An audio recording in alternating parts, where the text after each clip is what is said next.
لاہور کے علاقے چوہان میں عورت کا اپنے شوہر کے سامنے اجتماعی کا شکار بننے کا دل دہلا دینے کا کہ واقعہ 3 مسلح پیش آیا افراد نے انہیں راستے میں گھیر لیا اور ان پر شک کرنے لگے، جس کی بنا پر شوہر نے بتایا کہ یہ اس کی بیوی ہے، لیکن اسلحے وہ کی لوگ نوک پر انہیں جنگل کی طرف لے گئے، جہاں پر باری باری تینوں ملزمان نے عورت کو زیادتی کا نشانہ بنایا اور شوہر کو ویڈیو بنانے پر مجبور کرتے رہے۔ اس کی بیوی کے ساتھ اس کی ناراضگی چل رہی تھی، جس پر وہ اس کو منانے کے لیے اپنے گھر سے باہر نکلا ہے، اور اس علاقے کا حدود اربا یہ ہے کہ وہاں پر کھلے میدان اور کھیت وغیرہ زیادہ ہے، جہاں پہ اکثر بکر منڈی وغیرہ بھی لگتی ہے۔ یہ وہاں پر اپنی بیوی کے ساتھ ٹہلتا ہوا جا رہا تھا، اتنے میں موٹر سائیکل پر 3 جو ہیں اوباش نوجوان آئے، جن کو ہم کہہ سکتے ہیں۔ ان کی نظر جب ان پہ پڑی تو اس نے پہلے ہاتھ جو ہے ان کو وہ کہا کہ یہ تم کس کو ساتھ لے کے جا رہے ہو؟ اس پر اس شخص کا کہنا تھا کہ یہ میری بیوی ہے۔ اس نے کہا نہیں، یہ تمہاری بیوی نہیں ہے۔ وہاں سے ان کی جو ہے پہلے آپس میں بحث ہوئی، اس کے بعد جو ایک نوجوان تھا اس نے کلہاڑی نکالی اور اس شخص کے جو ہے وہ گردن پہ رکھ دی، اور ایک نے جو ہے وہ گرین کلر کا پائپ پکڑا، جس کی ایف آئی آر بھی موجود ہے۔ اس پہ اس نے پہلے جو ہے اس شخص کے کپڑے اتروائے۔ کپڑے اترانے کے بعد اس نے اس کو سائڈ پہ کھڑا کیا، اس کے بعد اس کی بیوی جو ہے اس کو برہنہ کیا، اور ان تینوں نے جو ہے باری باری اس کے ساتھ مبینہ طور پر زیادتی کی، اور زیادتی کرنے کے بعد انہوں نے ایک کال کی، اپنے ایک اور دوست کو فون کر کے بلایا، جو کہ وہاں پر آیا موٹر سائیکل پر، اور موٹر سائیکل پر آ کر اس نے بھی اس خاتون کے ساتھ زیادتی کی، اور زیادتی کرنے کے بعد یہ چاروں وہاں سے فرار ہو گئے۔ اس واقعے کا مقدمہ جو ہے وہ تھانہ چونگ میں درج کیا گیا۔ اس کے بعد جو ہے سی سی ڈی نے اس کو ٹیک اپ کیا، سہیل ظفر چٹھا نے اس کا نوٹس لیا، اور خاص طور پر جو اسپیشل ایک ٹیم تشکیل دی گئی جس کی سربراہی آفتاب پھلروان کر رہے تھے، اور ڈی ایس پی سی آئی اے مالٹن حسنین حیدر جو ہیں، ان کی بہت بڑی کاوش ہے۔ یہ واقعہ کیونکہ اس طرح پیش آیا تھا، جو اس کا محل وقوع تھا وہ تمام تر کھیتوں کا علاقہ تھا۔ وہاں پہ پولیس کے لیے سب سے مشکل کام یہ تھا کہ علاقے سے سی سی ٹی وی کلیکٹ کرنا، کیونکہ وہاں پر سی سی ٹی وی کیمرے نہیں لگے ہوئے۔ وہاں پہ جیو فینسنگ بھی کرائی گئی، لیکن ہیومن انٹیلیجنس ہے اس کی بیس پر انہوں نے پہلے ایک ملزم ارسلان جو ہے اس کو پکڑا، وہ بھی اسی علاقے میں اسی طرح پھرتا تھا۔ اس نے پھر بتایا کہ یہاں پر ایک ڈیرہ ہے، وہاں پر اس طرح کے نوجوان جو ہے بیٹھے ہوتے ہیں، جس پر پولیس نے جو ہے ان کی تصاویر پہلے حاصل کی، اس خاتون کو دکھائیں۔ اس خاتون کو دکھانے کے بعد پولیس کو یہ پتہ چلا، جب اس نے ان کی شناخت کر لی، تو یہ نشتر کالونی کے علاقے میں موجود ہے، جس پر حسنین حیدر اور ان کی ٹیم نے جب وہاں پر ریڈ کیا تو یہ پہلی دفعہ ہوا ہے جو اب تک سی سی ڈی کے مبینہ مقابلے چل رہے ہیں کہ کراس فائرنگ میں پہلے پولیس اہلکار زخمی ہوا، اس کے بعد ان کی جو بلٹ پروف جیکٹس تھیں ان پہ بھی گولیاں لگیں، اور مقابلے میں 2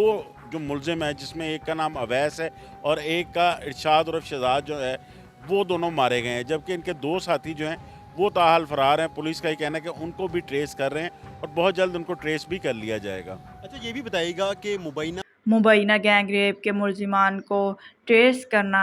واقعتاً ایک مشکل کام تھا، لیکن سی سی ڈی نے کر دکھایا۔ بالکل یہ کہہ لیں آپ کہ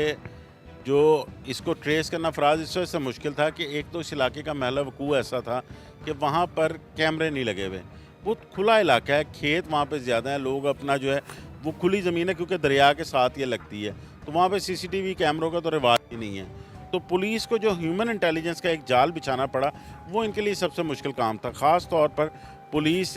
1 بائی 1 پرسن بائی پرسن ان کو ٹریس کر رہی تھی، کیونکہ جو سی ڈی آر بھی ان کے پاس جو ریکارڈ آیا جیو فینسنگ سے، اس میں تو کئی نمبر تھے، لیکن جب انہوں نے آہستہ آہستہ ٹریس کرنا شروع کیا اور یہ اس ڈیرے تک پہنچے، تو اتنی دیر میں ملزمان جو ہیں ان کو پتہ چل گیا ہوا تھا کہ وہاں پر ریڈ ہو چکی ہے۔ اچھا، جب یہ مبینہ گینگ ریپ کا واقعہ پیش آیا تو اس کے کتنی دیر بعد متاثرہ فیملی یعنی کہ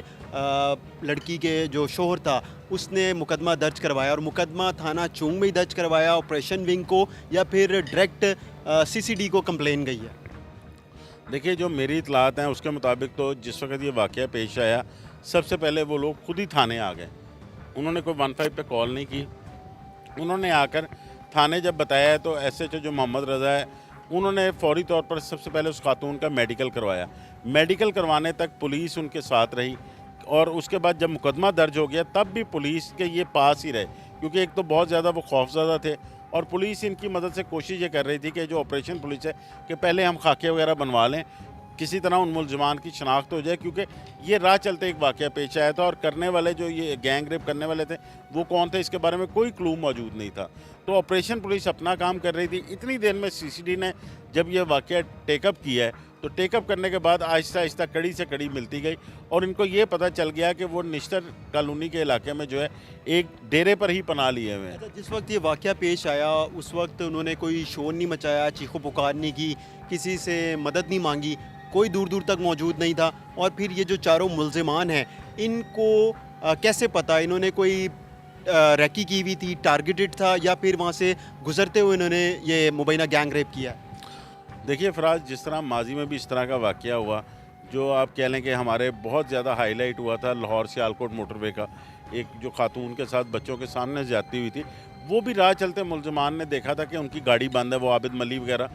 تو انہوں نے یہ واقعہ گینگ ریپ کر دیا تھا۔ یہ واقعہ بھی کچھ اسی نوعیت کا ہے، کیونکہ ابتدائی تفتیش میں جو بات سامنے آئی ہے وہ یہی ہے کہ نیت نہ تو ان کو جانتے تھے نہ وہ انہیں جانتے تھے۔ اب کیونکہ وہ نشہ وغیرہ بھی کرتے تھے تو انہوں نے راستہ وہ استعمال کیا جہاں پر پبلک وغیرہ نہیں ہوتی تو ہم وہاں سے نکل جائیں، اور اسی راستے پہ انہیں خاتون اور یہ مرد مل گئے، اور جو کہ پولیس کے مطابق خاتون جو ہے خوش شکل تھی تو ان کی وہیں پہ نیت خراب ہو گئی اور انہوں نے وہیں پہ اس کے ساتھ یہ جو ہے وہ گینگ ریپ کیا۔ اور